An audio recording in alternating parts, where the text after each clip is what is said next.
Hello and welcome to the Talking NorCal podcast, the official podcast of Active NorCal. I am your host, Zach O'Brien. With me here, it's Brian O'Brien. What's up, Bob? How you doing? I'm doing great. So we've had a little break here. We were both traveling, and now we are back. We have so much to talk about. We have a great episode today. We did a really cool interview with Robby Burns. He is a professional snowboarder out of Mount Shasta, and he is gearing up to qualify for the Winter Olympics, the 2022 Winter Olympics in Beijing. We had a great conversation with him. Really cool guy. So that's coming up. First, before we get into this episode, be sure to subscribe to the Talking NorCal podcast. My brain isn't working great today. Subscribe to the Talking NorCal podcast wherever you get your podcasts. We are on Apple, Spotify, Google, Stitcher, iHeartRadio. We're everywhere. Smash that subscribe button. We really appreciate the support.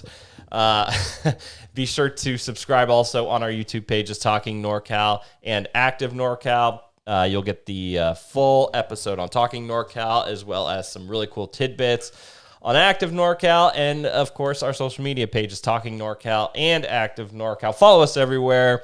We are rocking and rolling. It is fall. It is cooled off. I'm wearing my sweater today. Flannel season. Yeah, so it feels really good out. For the first time, we have 0 fire stories in a long time, so that's great. Didn't even think about that. Yeah. So anyway, let's just hop into this episode with the Tahoe's Hella NorCal. NorCal, we're hella NorCal, and I could spend all day just chilling in the South Bay. We're NorCal, we're hella NorCal, and Darren knows how to do to kick it down in Santa Cruz. We're NorCal, we're hella NorCal, and we get a little cray-cray when we visit the East Bay. We're NorCal, we're hella NorCal. As I mentioned, it's fall, and we have some precipitation.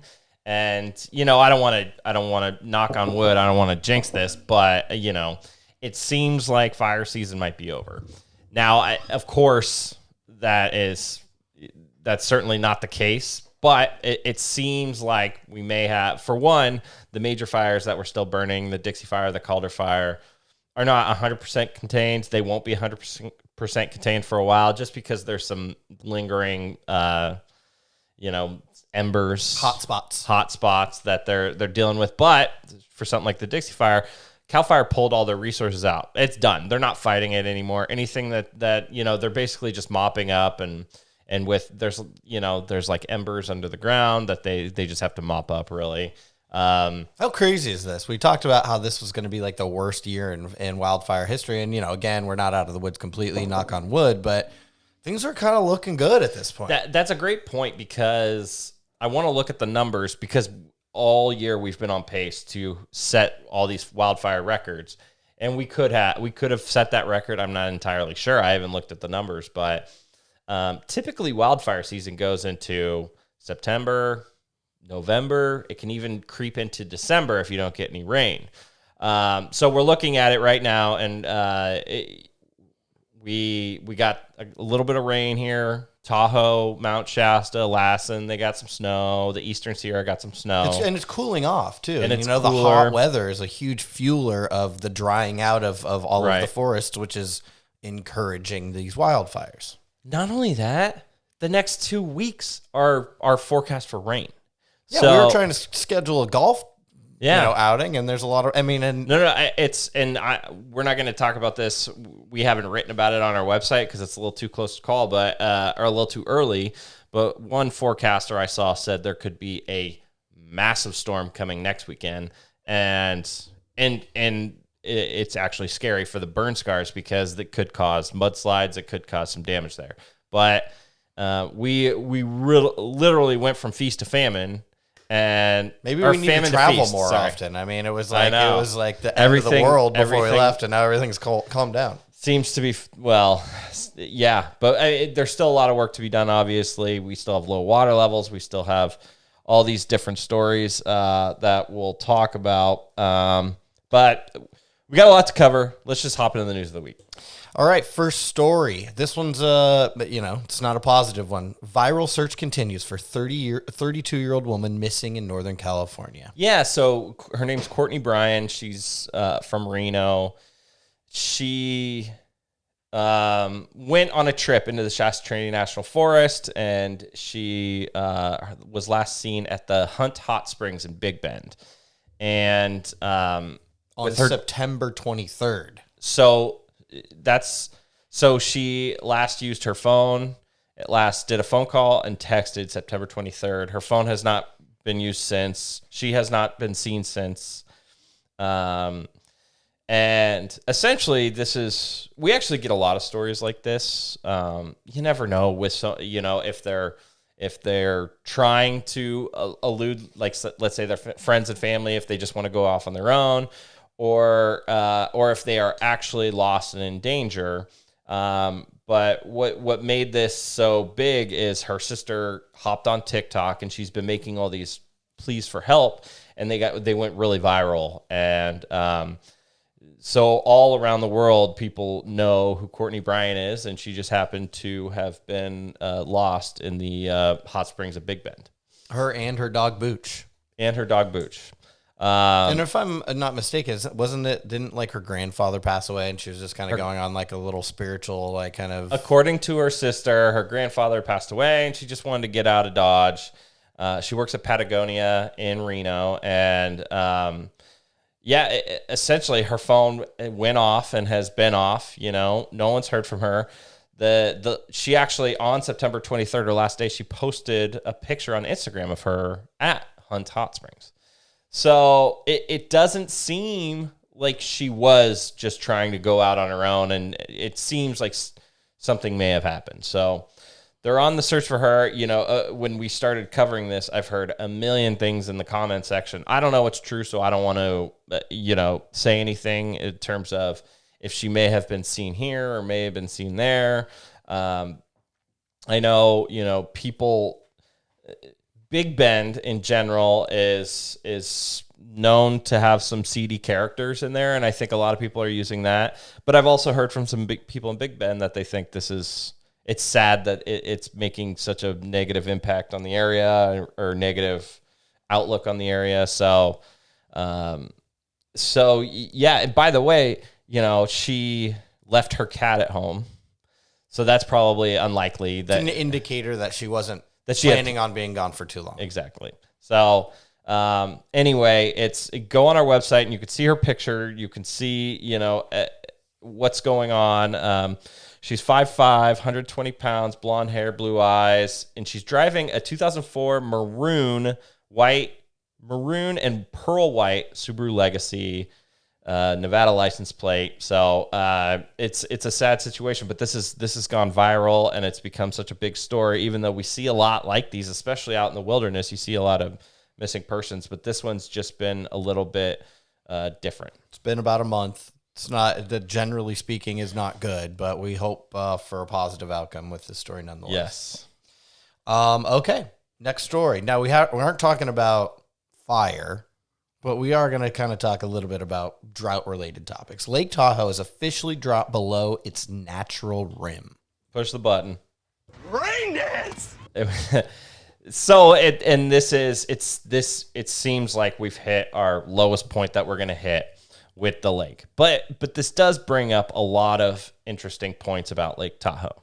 So this week it reached its natural rim, which is 6,223 feet elevation. And, of course, that changes it changes everything about the lake in terms of what we're used to as humans with this, as they added the dam and they've been able to control flows of it. So, the beaches are dried up. There's kind of some stagnant water creating some algae situations. But the most crucial part of this is it cuts off the marshes on each side of it, and it's not putting any water out into the Truckee River, meaning it is a standstill body of water, which is really bad. That you get salt buildup, you get algae buildup in the stagnant water, and it can be really bad for the clarity of the water. Yeah, the natural clarity of Lake Tahoe happens because of the flowing of the water, and it's kind of always circulating and naturally filtering itself. And so without that, water leaving under the Truckee River. It's just kind of a lake, and it doesn't. It sounds like it should always kind of be stagnant. That's kind of what lakes are, but no, it's really not. And that's why keep Tahoe blue. It is so blue because it has that natural flow. It has that constant natural filtering system. So, we always need more water, and this is just another reason to talk about the drought and how it affects the different things in Northern California. Yeah, and to be clear, I mean, it did reach its natural rim in 2014 during the drought there. It's not necessarily about if it hits its natural rim. Of course, it's not good if it does, but it's about the timing of it. How long? Yeah. Exactly, because the longer it sits there, the longer this stuff builds up, the longer it impacts that crystal clear water that we love so much. And on another note, I suppose, it also has kept the kokanee salmon from being able to get to Taylor Creek. So Taylor Creek, these kokanee salmon they're landlocked salmon that are in the lake, and they go up to Taylor Creek in South Lake Tahoe to spawn every year. That creek is now cut off from where they typically are, and so these kokanee salmon are dying, or they're not being able to spawn at their natural spawning ground, and they're having to find different creeks to go into. So there's a lot of different impacts of this drought. Luckily, they just got a ton of snow.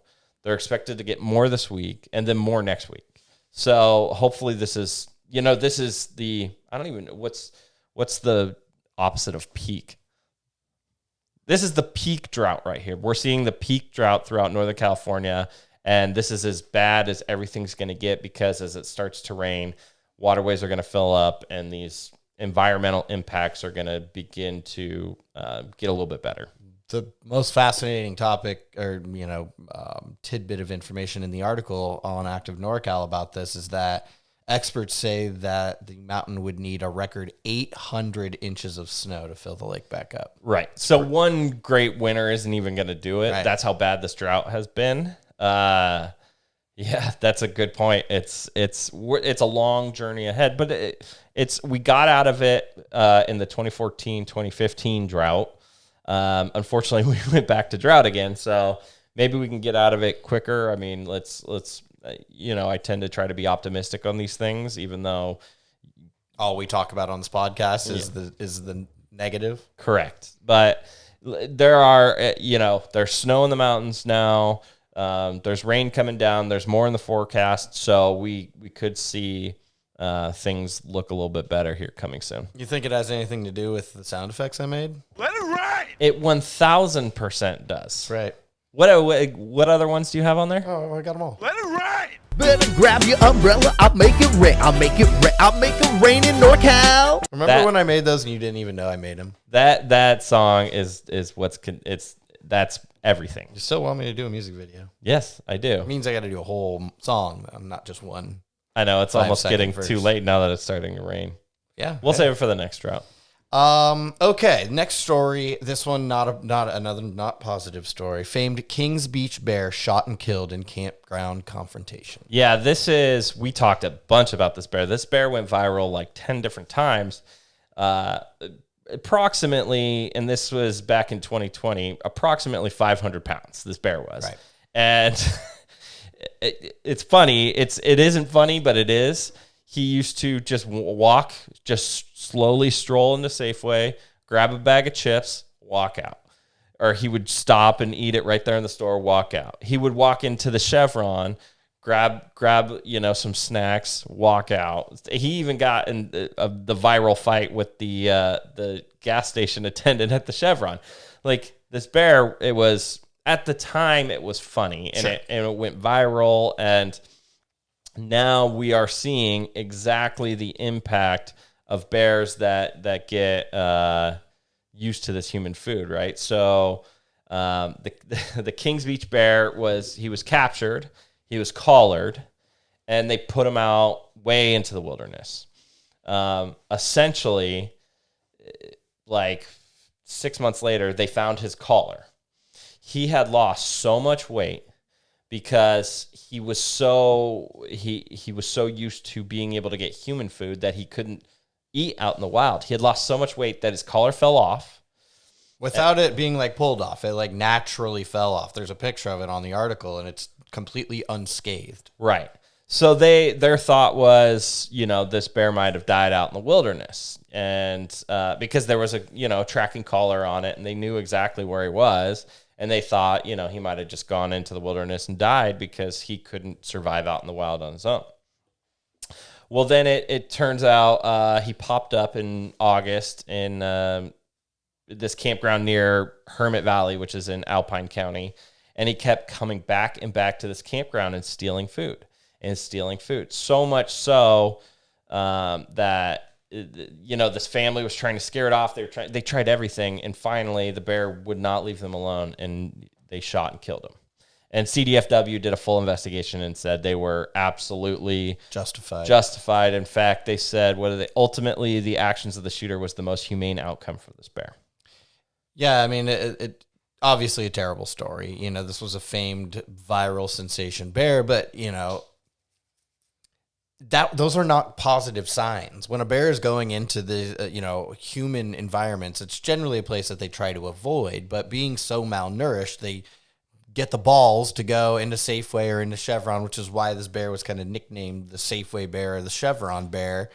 And and a lot of this probably has to do with the lack of rain and the lack of just things that these bears are naturally feeding off of. So when they start to go into these, manned areas, it's generally a bad sign. And, after they did this investigation, this bear was in terrible shape. I mean, it had lost a tremendous amount of body weight. It was, I think it's, their teeth were rotted away, which that's a huge, if you can't chew your food, so they say that this bear was probably over 15 years old. I don't think they know exactly how old it was, but bears generally live longer than that. And so it's sad that it had to go out this way. And again, as you mentioned, the family that was being kind of provoked did all they could, and then there's, this guy, this man has family there, I mean, at some point you got to defend yourself. And again, you said it, ultimately the action of the shooter was the most humane outcome for the bear.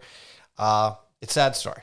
I think that the interesting thing is this is probably the most extreme case of a bear relying so heavily on humans.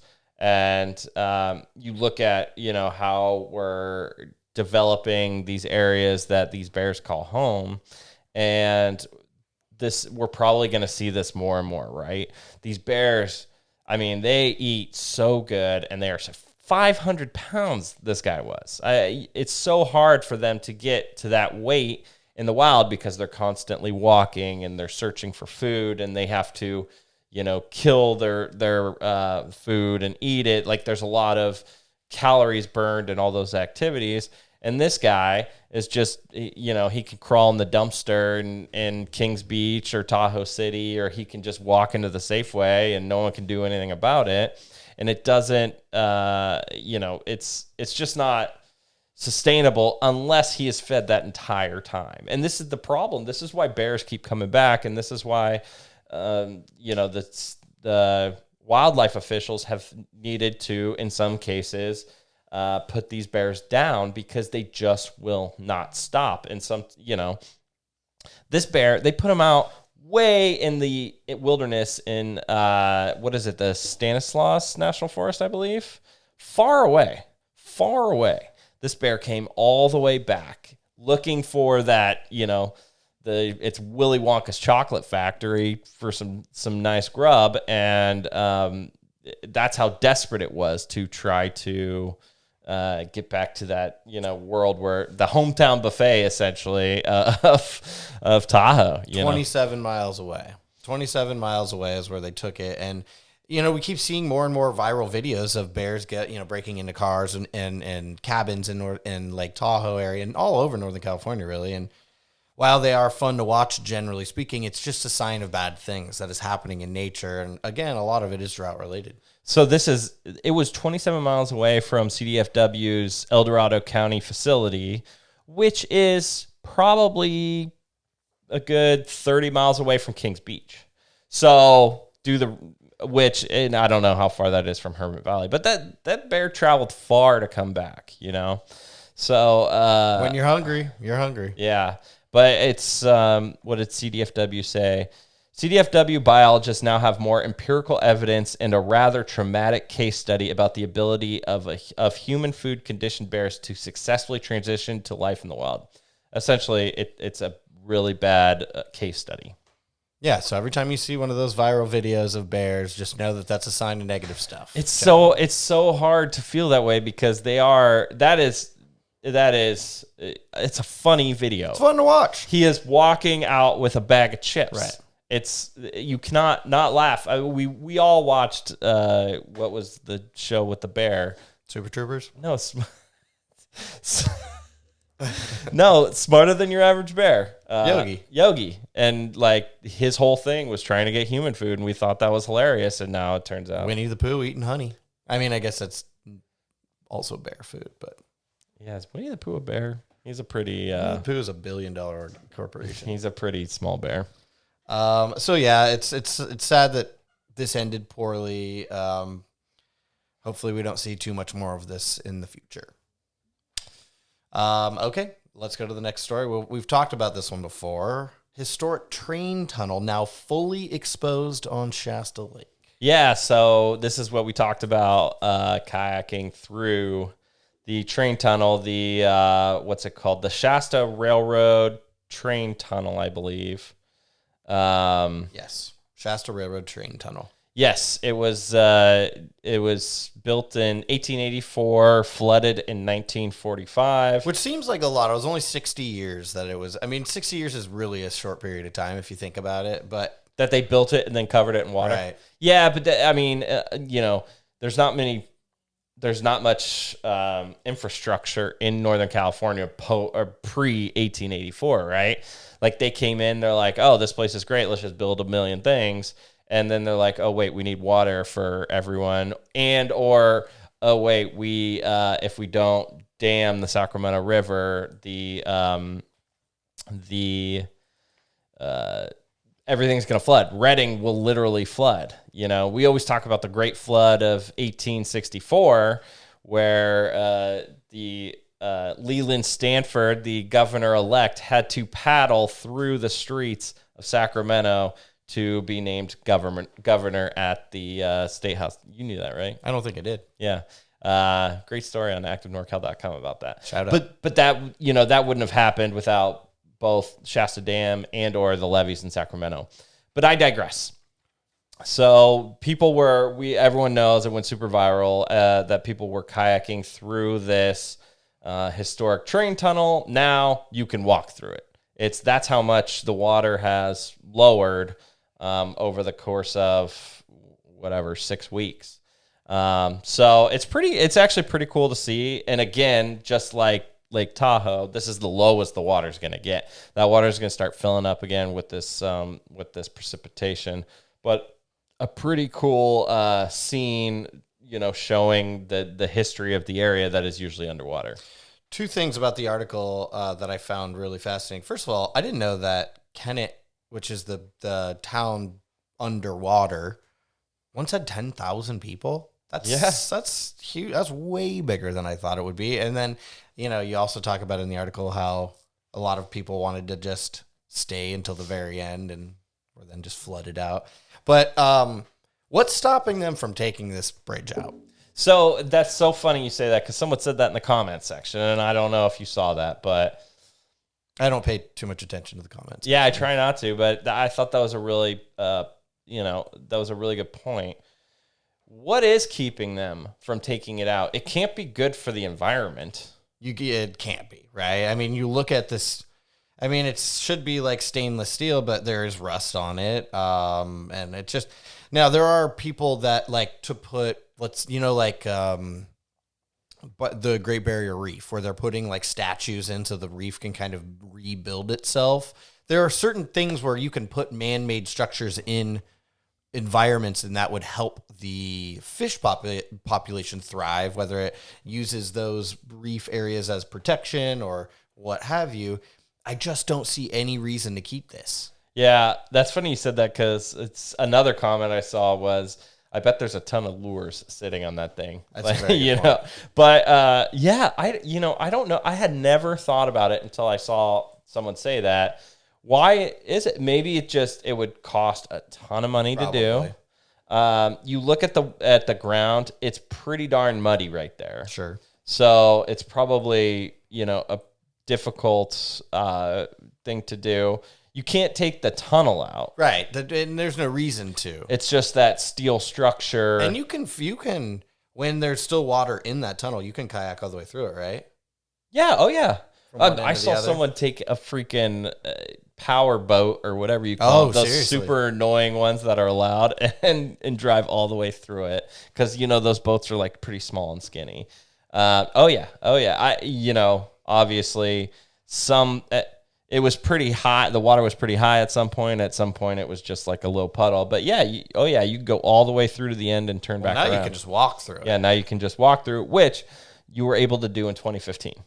So there are pictures from 2015 of people walking through this thing. It just shows how low the lake is, though, because this structure is 20 feet tall, and it's usually completely underwater where you can't see it. And now Right. it is fully exposed. And I mean, Not completely underwater. It is under 100 feet of water.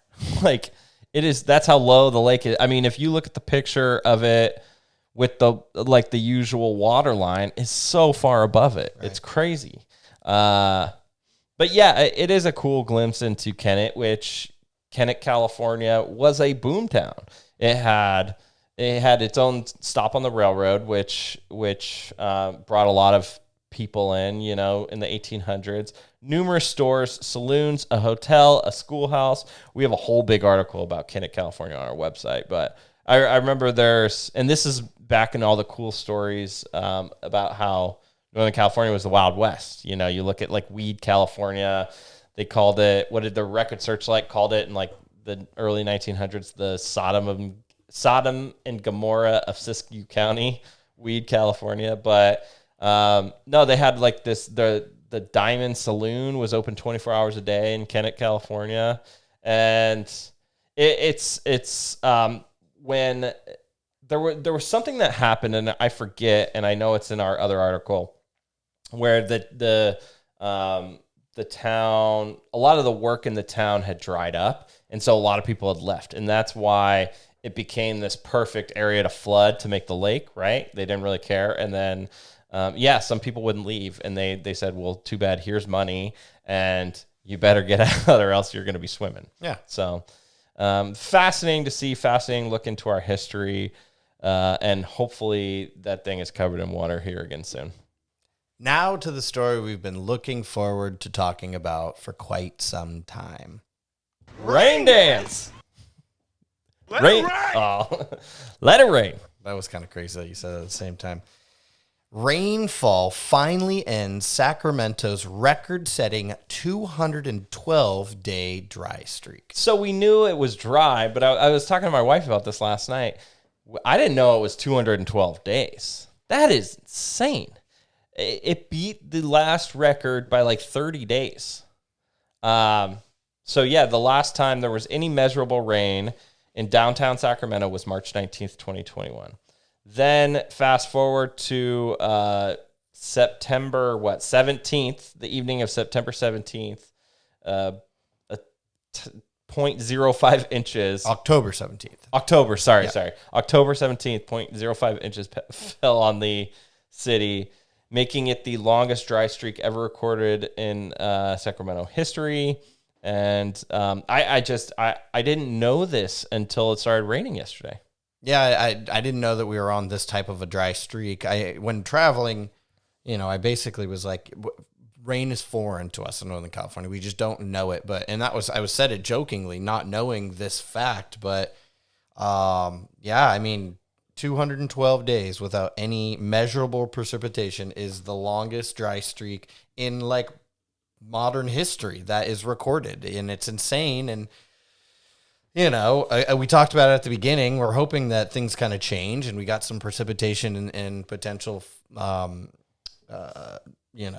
rain showers coming in the near future, which is great, but none of us really realized how bad it was. Yeah, it was really bad. I am optimistic because it is mid-October, and we typically don't see the rain that we're seeing now in the forecast that we're seeing right now. So that's good. As long as that stays on track, who knows? It's like a miracle. It seriously is. Like every year, we're having wildfires into November. As we talked about earlier, there's really nothing happening with wildfires right now, which is so nice. It doesn't smell like smoke outside. You can actually see things. There's no ash raining on our cars every day, and there's more precipitation in the weather. And we needed this really, really bad, and so it's great to see. That's a very good point. Not the largest, but the most devastating fires in the history of California happened in October and November.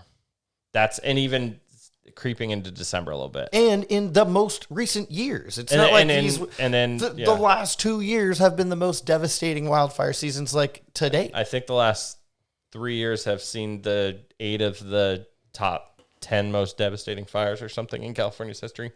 Anyway, but if we went, say, into November without rain, and we went through November, wildfires could have gotten so bad and so devastating that you're right. This is, when you think about it, and it started the streak started at the end of March, which is crazy. We always have rain in April. We always have rain in May, at least once, right. And it's crazy that in March was the last time we saw rain. But I'm telling you right now, if we didn't get this and we don't have all this coming in, things could have gotten really bad. So you're right. It's a miracle. It's mind-boggling just to think about how big of a deal this was. But 212 days. And not to take too much credit, but again, we didn't have rain like this until after I made these songs. We're only happy when it rains, because we really need the rain in NorCal. Just fire. Pretty good. I give you a lot of credit on that. Let's see some credit to Chef Brian O'Brien over here at Chef Brian O'Brien. Hit him up on social media and tell him thank you. And I might need to make more. This is we want to keep this riding, so maybe I got to do more. We'll see. Exactly. Keep rain dancing, people. So yes, the streak is finally over, and it's great to see. Now to a really fun story. Arcata becomes the third city in California to decriminalize magic mushrooms. Yeah, it's shrooms, baby. I didn't know this was even on the docket here. So as a history lesson, Oakland decriminalized psychedelic plants and fungi in 2019, and then Santa Cruz followed in 2020. Santa Cruz isn't shocking. Oakland's a little shocking. Santa Cruz is kind of a hippie town, and Oakland not so much. And Oakland led the way, which is crazy. Yeah, Oakland led the way, which is crazy. Obviously they're super liberal towards their drug policies over there. Now the place that probably should have been first, Arcata, California, comes in. Any residents 21 and older can now consume magic mushrooms, ayahuasca, mescaline, and other psychedelic plants or mushrooms without the fear of legal backlash. Like I was thinking about when I was reading this, I'm thinking about a cop approaching somebody that's high on mushrooms, right? And they're like, oh my God, they're acting so erratic. And what's happening? Not that mushrooms make people act erratic, but it definitely makes you act a little bit different. And he's questioning this person and he's like, oh my God, what's going on? And then he finds out he's on mushrooms. Oh, you're on mushrooms? Oh, you're good. Cool. Can I have some? It's totally legal. And just the wording of it, it limits city funds and resources to be used to investigate, detain, arrest, or pursue prosecution for an alleged violation of state and federal law regarding the use of these substances. And it's just, how much money are they putting into busting people that are using magic mushrooms? I don't know, but what are they possibly doing other than roaming around the wilderness over in the Humboldt and taking in the redwoods? I do have some questions for this, and to be, without joking, to be serious, there has been studies done that these types of plants under the guidance of trained professionals can be helpful for mental illness. Totally. And we've seen a lot of these new trends. I actually just read something where they're doing these ketamine therapeutic sessions and everything. But it's just because they're decriminalized doesn't mean you shouldn't be taking them seriously. Any drug you should be taking seriously for still federally illegal as well. Still federally illegal. My question is, because I know like they decriminalized it in Denver, Colorado, state of Oregon, Washington D.C. Can you buy it in any of those places, or are the transactions still under the legal table? That's a good question. I think that you can. I thought you could buy it in Colorado. I was under that impression. I don't know about Oregon. Oregon's weird. I know that they like decriminalized all drugs, but yeah, but I don't know if you can now go into a dispensary and buy magic mushrooms. I don't know, but it's certainly there could be some negative things that come out of this, but overwhelmingly, I think this is a positive trend. I'm an advocate. I'm an advocate for this. Like, I do believe that there are some mental health resolutions that can come from having one of these psychedelic trips. I went to Amsterdam in 2004 and it was legal there. And I actually think it's illegal now. I could be wrong about that, but California is becoming the place that I always wished it was. Like, I always was like wanting to go to Amsterdam when I was a teenager, and now California is like more liberal with regards to drugs than Amsterdam is. Well, go to Oregon, that's even worse. Or better, depending on how you're looking at it. I know. It's like we wanted to do all these things when we were in like college, and now we're getting too old for them, and they're legal. It's I always talk about seeing all the cannabis dispensaries, and I don't really consume cannabis anymore. But the college kid in me is like, you should probably just go in there just to buy a joint for, but it's fun. Who doesn't like going to the dispensary? I know it's one of my favorite things. We're getting too old for it now. It's not bullshit. I am getting speak for yourself. Yeah, but no, I can't see, and I guess we'll find out.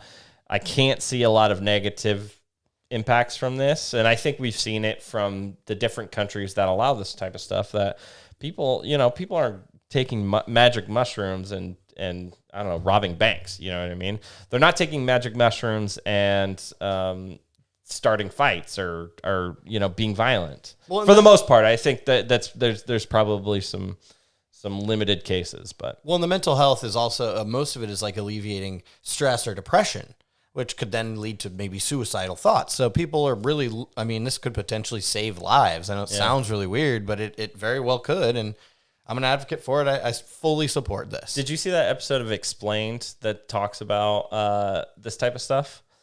That explained the show on Netflix. Yeah. I can't believe I would have missed it. I've seen all of them. It was about psychedelics, I think, and they talked about. Oh, you know what? I did see that. It was like in the 50s where they had these underground experiments. This guy was like a raging alcoholic, and he went into like this 2-day session of doing mushrooms with a therapist, and he came out and never had a drink again or something. So love to see it. It's interesting. It's crazy to see how things have flipped. So nicotine, tobacco, smoking. Like if you go to San Francisco and you're walking down the street and you're smoking a cigarette, people will look at you like you're like, who are you? Like that you're an asshole. They banned flavored tobacco in San Francisco. They banned it. But if you walk down the street in San Francisco and you're smoking a joint, you're like you're like totally. I mean. Or walk by a cop and smoke a joint, and they're just going to be like, good day. Or injecting heroin, for that matter. Which we're not going to get into that, but no. It was funny. Like in San Francisco, all the time, we would go on a walk. We would walk my buddy's dog, and we would bring a beer with us. Cops don't care. There's a crackhead right next to us. So it's a weird. It is a weird time. It's a weird place. But.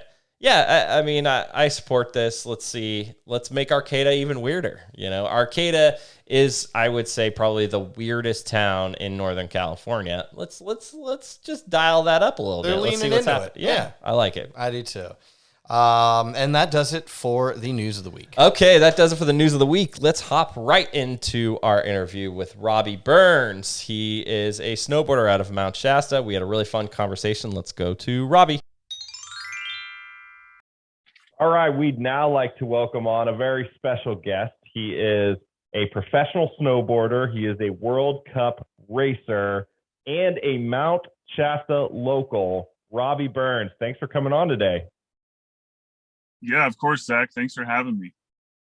So you're currently in Mount Shasta and you are gearing up to begin trying to qualify for the 2022 Winter Olympics in Beijing. How's everything going so far? It's always a whirlwind. This time of year is like we're getting the final preparations in the gym, doing our physical preparation, everything that we can to make sure that my body is where it needs to be.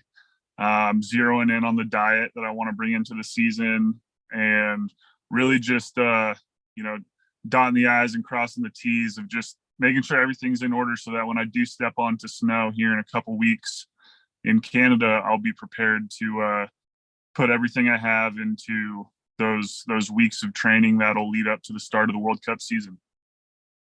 Awesome. And you're a snowboard, you call it alpine racing, right? Snowboard alpine racing? Yeah, so it's alpine snowboarding, and the specific events that I compete in on the World Cup professionally are parallel giant slalom and parallel slalom.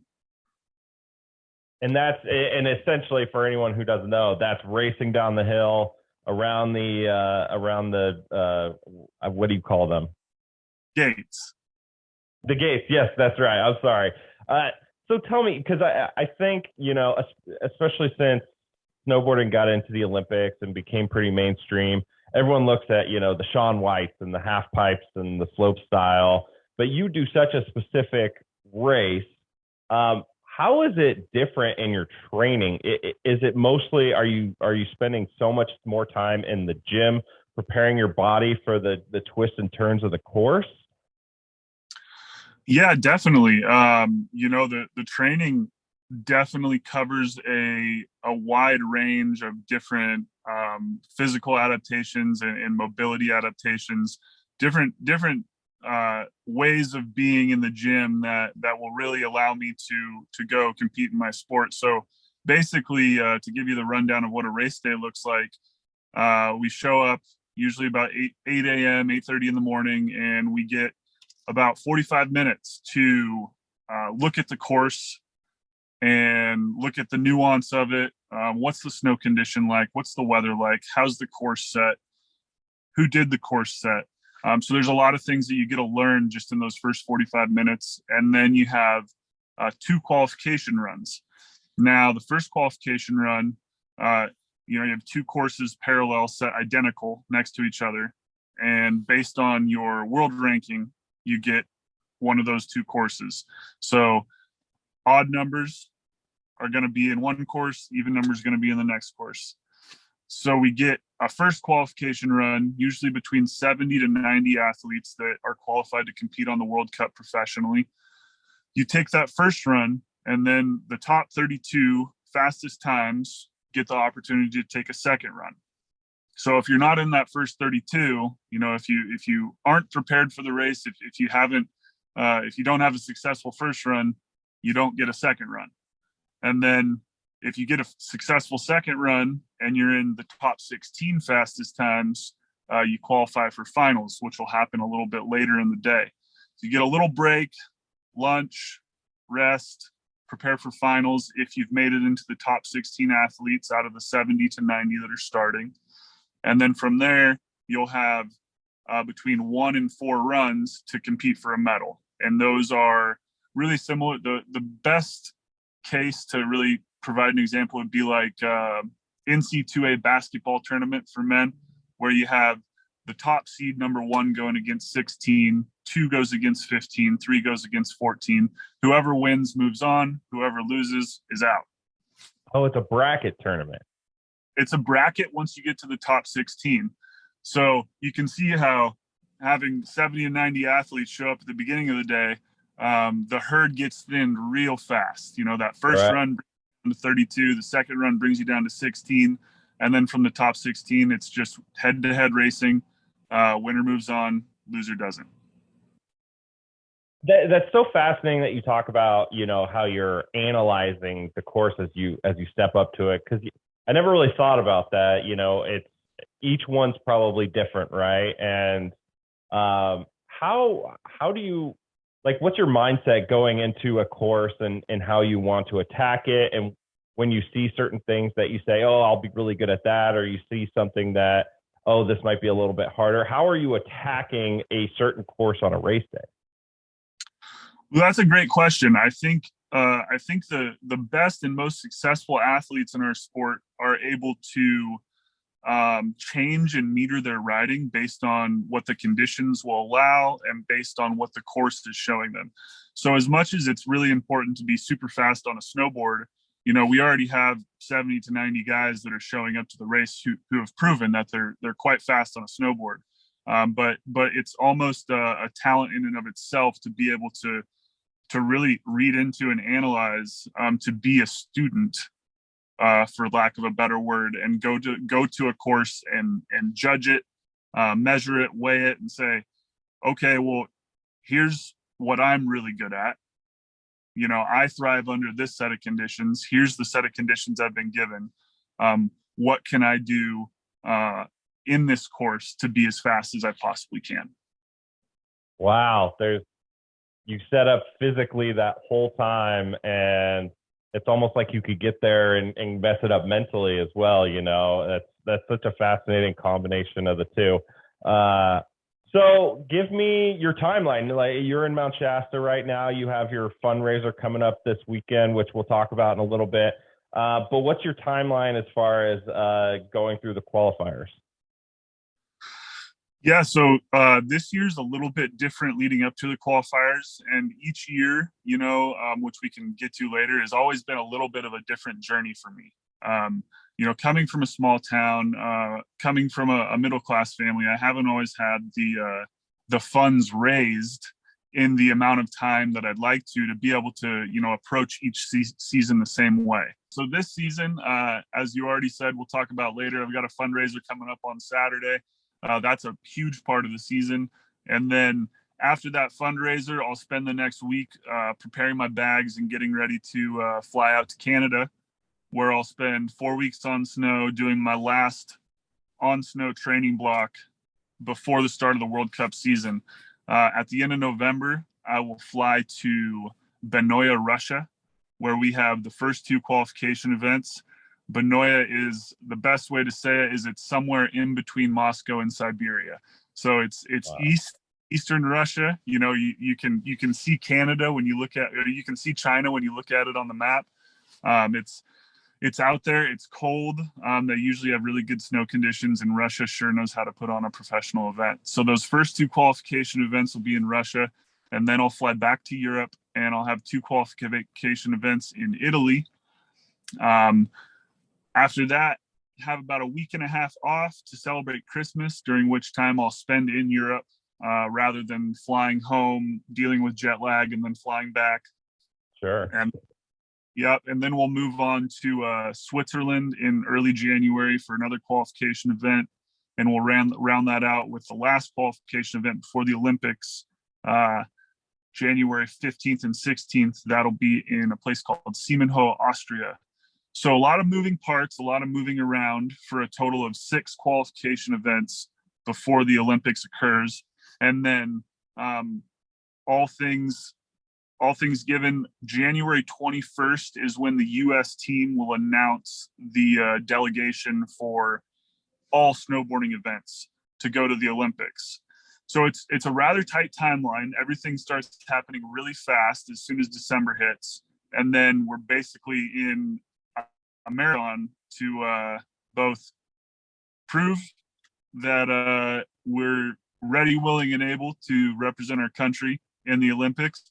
And then they'll name us, and we'll shortly thereafter get on a plane to head to China for the start of the Olympic Games on February 4th, after which my event happens on February 8th. So super condensed, happens super fast, but nothing different from what we're used to in traveling the world to compete.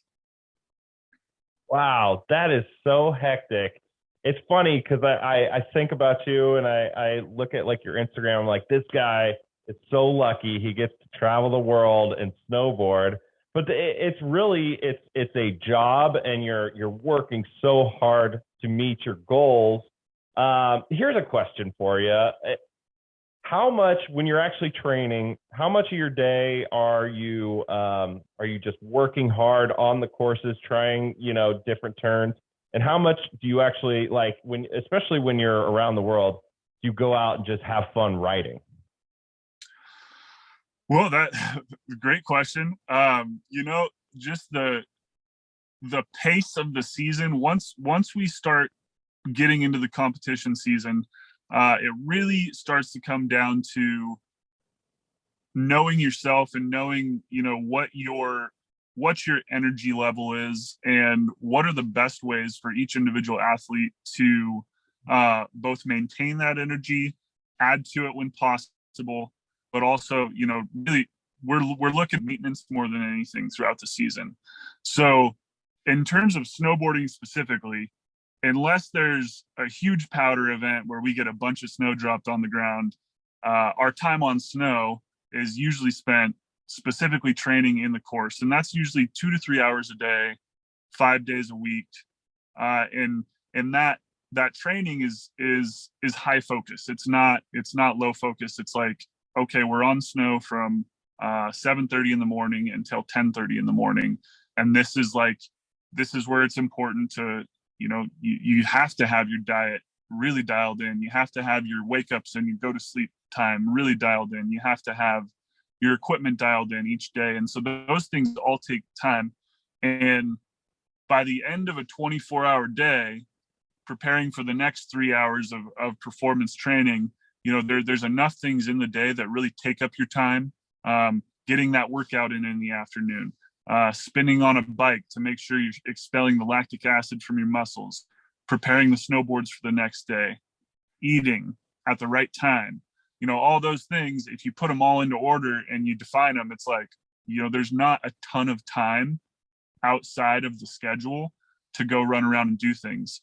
That being said, it is really important to know your body and to know your limitations and to know what's going to help feed that energy. I'm lucky and tremendously blessed that working out in any capacity is something that is almost like a meditation for me at this point. It's a place where I can go that's beneficial to what I'm trying to do, and also, in essence, refill my batteries a little bit. Yeah, I think about, you're training hard one day, like all morning, and it's like an awesome powder day. And like, you got to get out, and it kind of, that's probably where you started, right? Is having fun, messing around, seeing, the mountain on your snowboard. You ever get days like that? They are few and far between. Yeah. And it's funny. It's taken most of my career to get to a point where I've recognized, how important it is to take a step back, whether it is taking a day to free ride and have fun, or taking a day to go see a castle, see one of the oldest castles in Europe, or a beautiful lake that everybody travels around the world to go see. Tourists go there for that. And in a lot of cases, I'm in a hotel that's right down the street, and it's easy to be so laser focused on what you're trying to do that you never really let that beautiful lake or that castle enter your mind. And really, the beginning of my career, probably the first 5 or 6 years, I spent so focused on what I was trying to do that in some ways I missed out on those little opportunities to take the powder day, or to take the castle tour, or to take the thing. And that's been something that's grown in importance over the course of my maturity as a person and as an athlete, of like, yeah, you know what, I'm over here to try and win a World Cup race and try to go to the Olympics, but there's a really cool lake over there, and today is going to be my only day to go see it. So I'm going to figure out how to put that in the schedule, because that seems like a really cool thing that I want to do. That's going to nourish my soul. It's going to nourish my psyche. It's going to give me energy back. Right. When I lived in Chico, and I used to ride North Star. This is probably like 2007, 2008. And Shaun White rode there a lot. And the guy, he would take the lift up. He'd just go all the way down to the end of the half pipe, do a 1260, go back down. And he had so much discipline. And that was always so shocking to me, because I had never thought about like having discipline and working hard at snowboarding. But if it's your profession, it's something you have to do, you know? I'm curious, because you've been able to travel all over, you race on the World Cup. What are some of your favorite places you've been, both as like just an actual destination and like cool mountain ski resorts? Yeah. I would have to say, without a doubt, my favorite place to compete, my favorite place to just experience, winter sunsets, winter sunrises is the Valley of Cortina, Italy. We have a really special event there. It's a night event. So we get to wake up a little bit later in the day on race day, have a nice breakfast, get into our routine a little bit slower. And then, our qualification starts around 3 p.m. And when you're getting into the winter, sunset's not too far off from when we're qualifying at 3 p.m. And the way that these mountains and the way this little valley is nestled in between them, they protrude from the ground. And it's Mount Shasta is obviously my favorite mountain in the world, and it's gorgeous in its own way. It's this one standing peak that just has so much power. But the mountains, the Dolomite Mountains in northern Italy, the way that they protrude from the ground is just, it's so powerful. It's so awe-inspiring, and the colors of the rocks, and you can just see the transitions of them. They're this deep burnt orange color, and it's one of the most epic places to race, to watch the sun go down over the mountains, and to watch it come back up the next day. Oh, that's awesome. Hey, even if you're working hard and you clearly love to work hard and work at your craft, you get to enjoy those little moments every now and then. That must be amazing. Speaking of Mount Shasta, where you grew up, give me some insight on what it was like growing up on that mountain and then developing into, a racer and a professional racer. Like, what was your story growing up in Northern California? Mount Shasta is, and even Siskiyou County by and large, is almost a bubble in and of itself of a place to grow up, when you consider, that, we're in California, we're on the edge of Oregon. If you drive 3.5 hours south, you're in a completely demographic, you're in a completely different feeling. The schools all of a sudden have 4,000 kids going to them rather than 100 per class. And so growing up here, I definitely have grown to appreciate and feel really blessed just by the community that's here. I can go to the store and I can say hi. I probably know 90% of the people I'm going to run into on the way there, the way back. People are kind up here. People are giving. People are, if you're on the side of the road with a flat tire, someone's probably, or multiple people are going to stop and be like, hey, are you okay? And if you're not, they're going to figure out how to help you be okay. So that's something that I usually go back to when I'm trying to explain, my roots and where I'm from, is just the kindness of this community, and how actively involved a lot of people are in the community. Not just the preservation of it, but the promotion of it. For me, I grew up in a middle class Christian conservative household. I was blessed with a loving family who supported me in whatever I wanted to do, and what I always wanted to do was figure out how to do more sports. So my parents, as long as I kept my grades up, they let me try pretty much anything that I could get my hands on.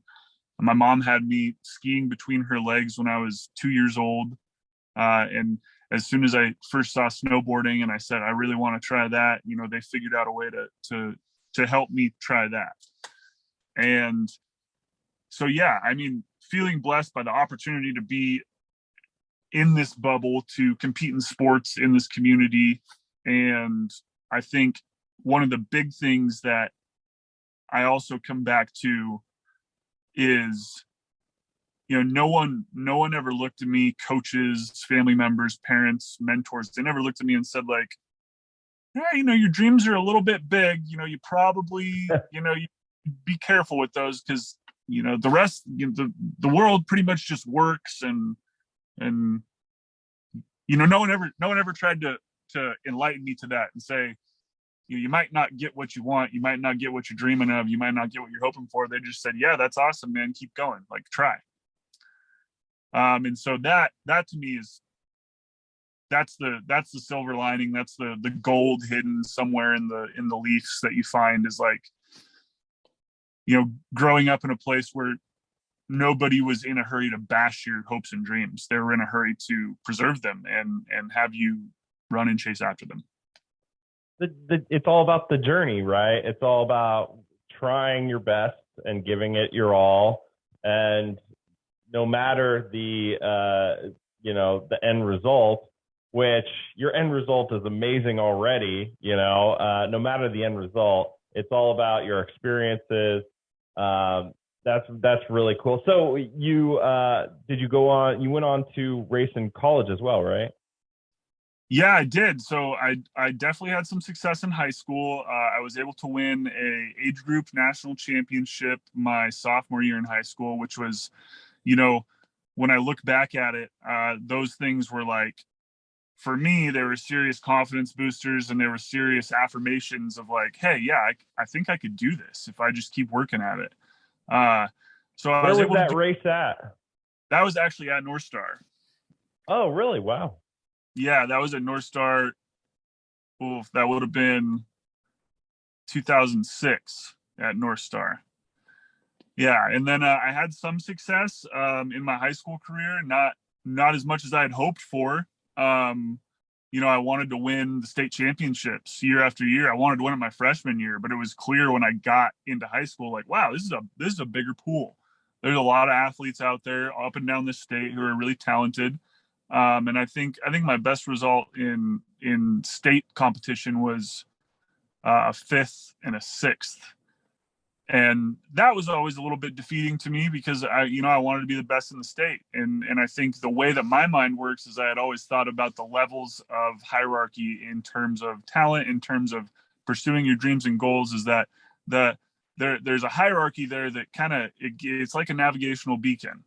So, if you want to go get a gold medal at the Olympics and you're finishing dead last in a high school race, like, there's some atrophy there, and there's a clear need for some progress to occur for this to just be more than a dream. And yeah, in college, I was able to win 2 national championships for the University of Idaho in my sports, which was awesome again. A bigger pool than the high school pool, much smaller than the next step. And I think, yeah, each step of the way you get challenged by, what's right in front of you, by the opportunities right in front of you.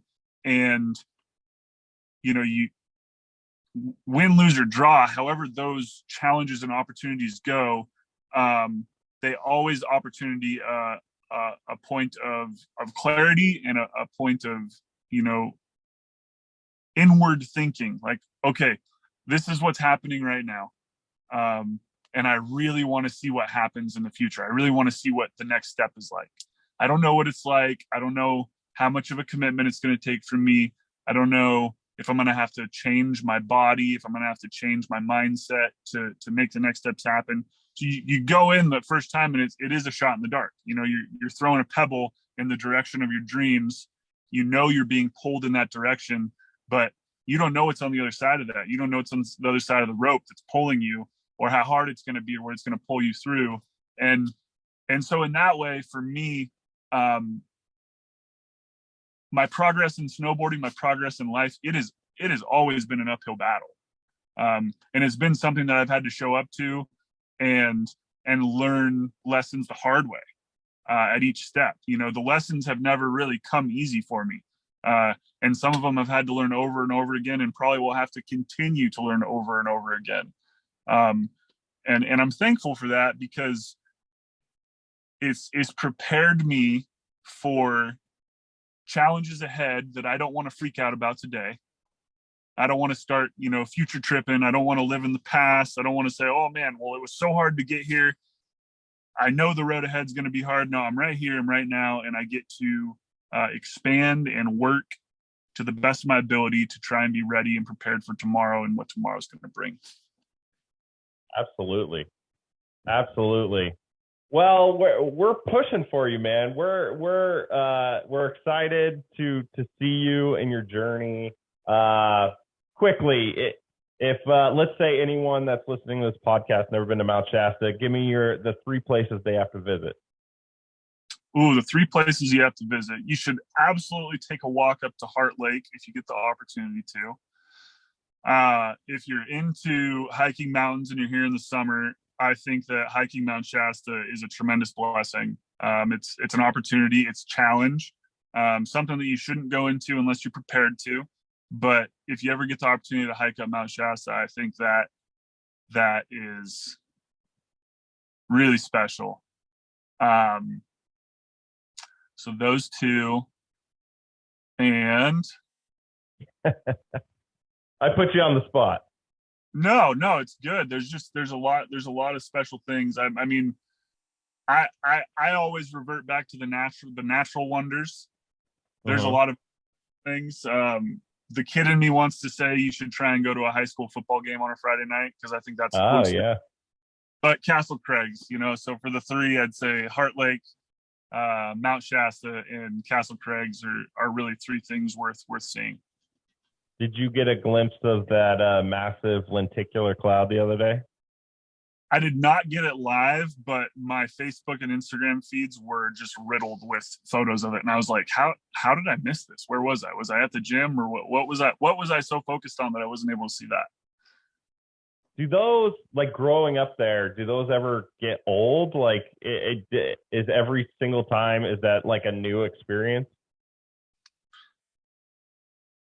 You know, I guess in a roundabout way, I didn't learn to appreciate the natural beauty of this place, or just how special it is until I was older, until I left. You know, until I got out of high school and I left and I went to college in Idaho, which is another beauty in and of itself.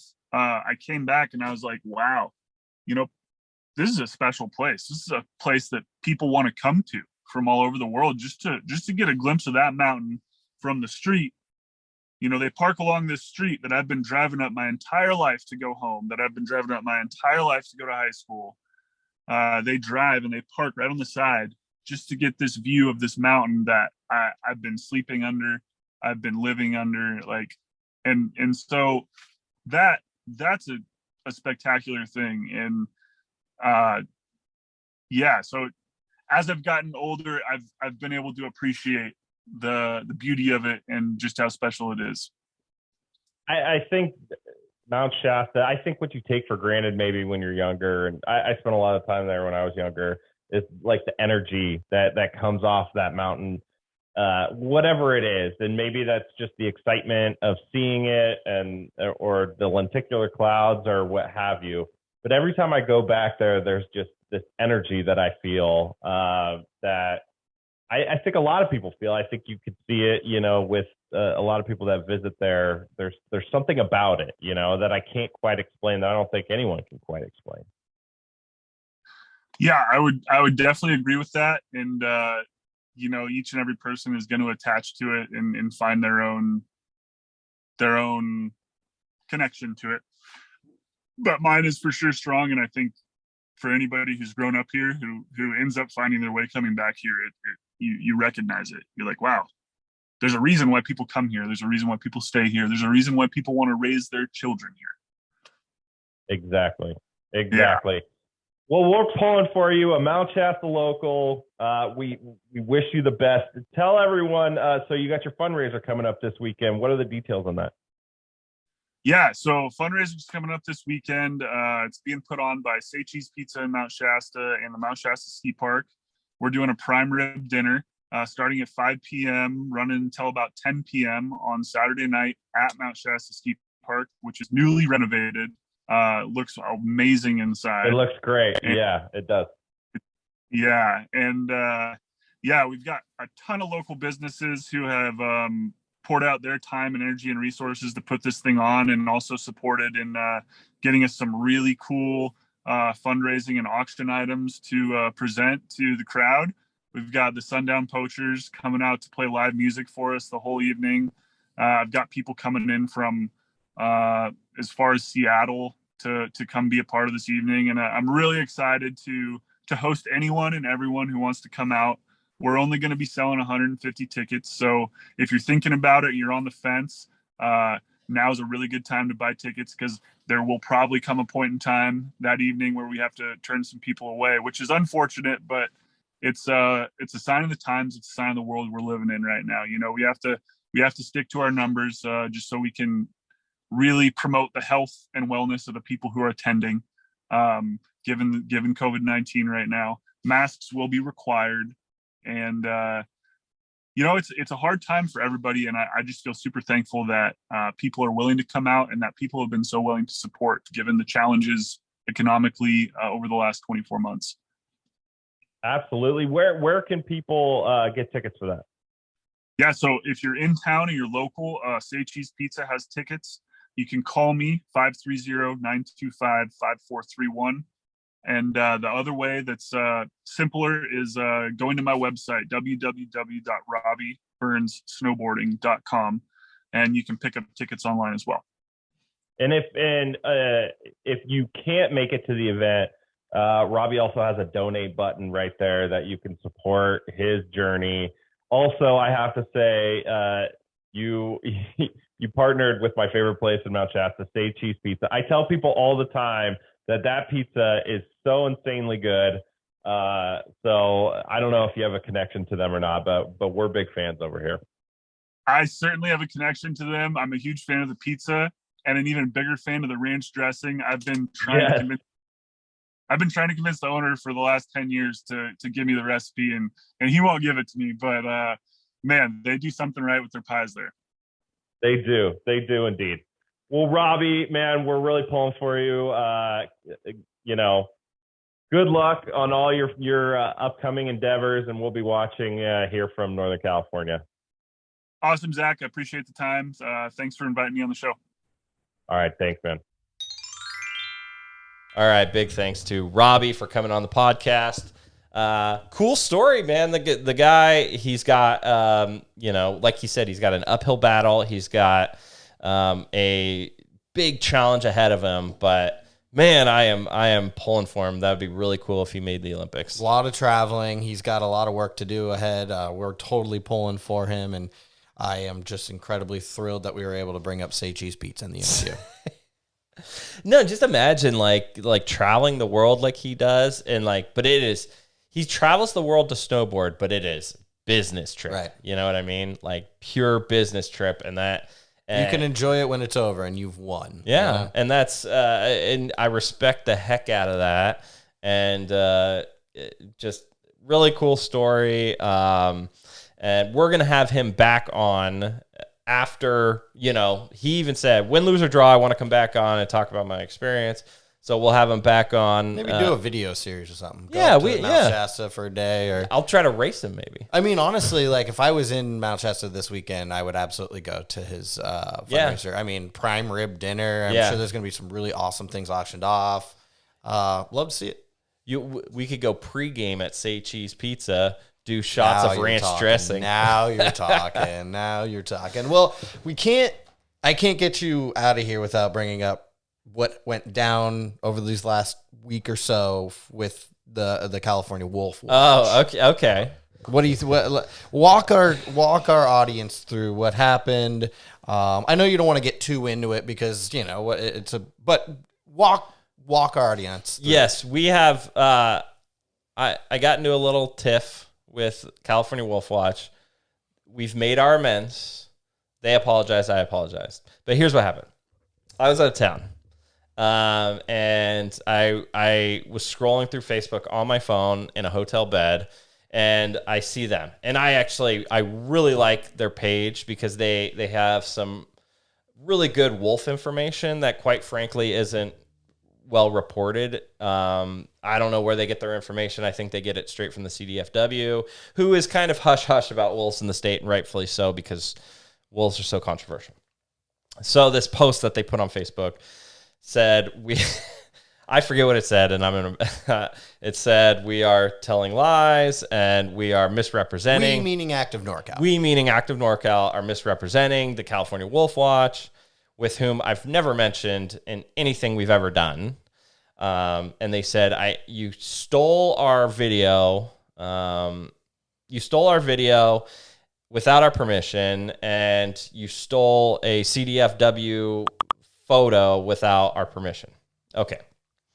So, we actually go through stuff like this quite a bit, where people talk to me or talk to us and say, you guys are doing stuff bad. And typically I let it go, because if I responded to everything, so be it.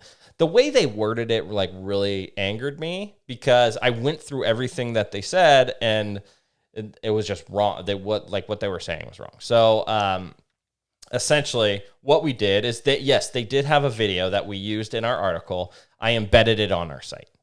And when you embed it on our site, they still get all the views to their Facebook page. In fact, you can click the little link at the bottom of the video and go to their Facebook page. So it's promoting them. And, they said you're not crediting us for being the source of this information. They were talking about the whale backpack and how they had 7 new pups. And I wrote in this long blog post that I did, crucifying them, that we don't just use Facebook pages as sources. We have journalistic integrity. Yes, I get some information from them, but then I go to an actual source and verify that information. So what happened is they announced that the pups happened on their Facebook page. By the way, their Facebook page doesn't have a website. They have nothing online about their organization. And so I just wrote, we don't know who you are. I'm not going to use you as a source. Yes, I did find some information out about you, and then I went and verified it with the CDFW. By the way, yes, we used a photo from the CDFW without writing in the caption "photo by CDFW," because I think it's pretty obvious when there's a trail cam that says CDFW at the bottom that is from CDFW, California Department of Fish and Wildlife. Right. And so anyway, I went off, and then they screenshotted our article, and their Google ad had this Safeway in Idaho, and I said, or no, it was Montana, and I said, wait, you're not even located in California. I know Google ads, and I know if you're in Montana. So anyway, I went into this whole thing, and they removed their post. They posted an apology on their Facebook page, and then the lady wrote me an apology saying it was on it. They misunderstood everything. So again, I don't like to get into these public tiffs, but I felt so called out that, especially with this, I write all the wolf stuff, and I go through the proper channels to make sure I get my information right. The CDFW, I listened to Kent Loudon's, is it Ken or Kent? His whole presentation about wolves.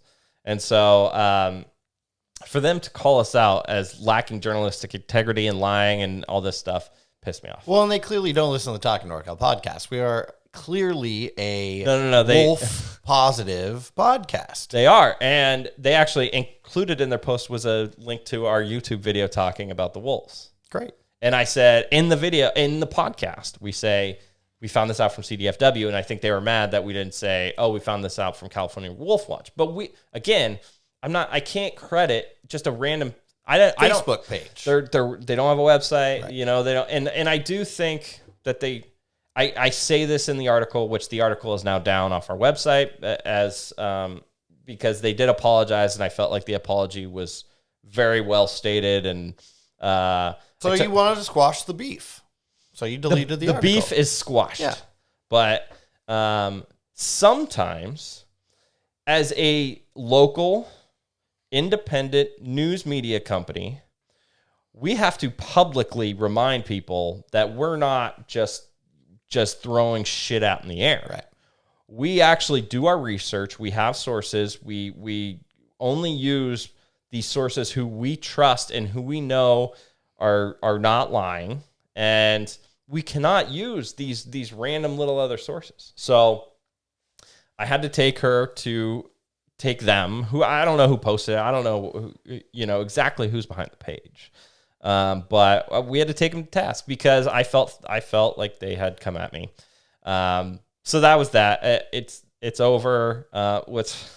Every time we do this, I do these little call out. Remember those people that got mad that we posted the bear video? Or I've called out a few people. You have indeed. That always gets a bazillion way more impressions on our website. Right. Yeah. I mean, people love a good love fight. that. They love a good fight. And it's like every time I'm like, man, I probably shouldn't do this. Oh, wait. Let's get people on the website. Yeah. So I apologize to them, and I am sorry for calling you out and being mean to you. That's how I felt toward you were acting towards me and towards us in general. And so it's for anyone who's thinking of calling us out, come on, bring it on. Because we got nothing to hide. I put all of my reporting in all the, we're not hiding anything.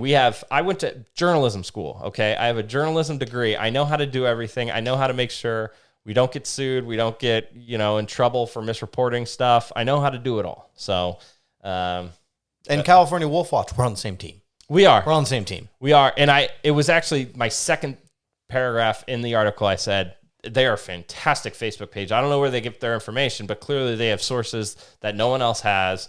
And I get a lot of my wolf information from them. And I'm thankful for what they do, and I'm thankful for their passion in the face of controversy of the whole wolf issue in California. So here we are. Here's the olive branch. Go follow California Wolf Watch on Facebook. They're a good page for all this information. I'm going to go do it right now. Facebook. What's it? Hold on. Facebook. CA Wolf Watch. CA Wolf Watch. I'm doing this in real time here, people. Yeah. Go follow CA them. Wolf Watch. I'm doing it right now. They got good pictures. They got good information. They provide the genealogy of every single wolf coming, from Oregon and Idaho and everything. So boom, liked it. Yeah. So there we go. So that was that. Controversy over. On the same team. On the same team. And that does it. I'm pretty sure that's the end of this episode. Okay, that is the end. And thank you for listening to the Talking NorCal podcast. Be sure to subscribe wherever you get your podcasts. Also, check out our store.activenorcal.com. Hella merch. Use the code NorCal to get 10% off your first purchase. Support us wherever you can. We appreciate it. We'll be back. We were out of town, but we'll be back doing these again and again. We got some really good interviews coming up. In fact, now that we're getting some popularity and we're growing quite a bit, I'm getting a lot of requests for interviews. So I don't even know if I have time to do them all. I have to turn people away, which is a problem that we have not had. So that anyone that's listening, anyone that's thinking about creating content or doing media, it's just consistency over time, and these good things will come. So we're excited. This podcast is growing. We're going to keep dropping into your eardrums every single week.